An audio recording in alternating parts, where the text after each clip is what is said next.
ابھی عثمان ڈار کے گھر والوں کی ایک آڈیو سنی جس میں عورتوں کا اور بچوں کا خوف سے چلانا سنا، اور یہ سن کے میں سوچ رہی تھی کہ یہ جو سب کروا رہے ہیں کیا وہ انسان بھی ہیں؟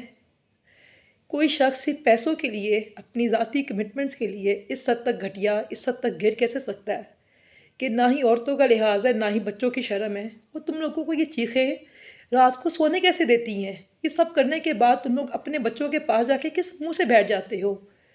یہ مجھے اب تک یہ بات سمجھ نہیں آ رہی ہے کہ کوئی انسان ذاتی کمٹمنٹس کے لیے، دنیاوی فائدے کے لیے اس حد تک گھٹیا کیسے ہو سکتا ہے؟ لعنت ہے تم سب کی پیدائش کے اوپر جو غیر قانونی حکم مان کے اپنی ہی قوم کی ماں بہن بیٹیوں پر ظلم کر رہے ہو۔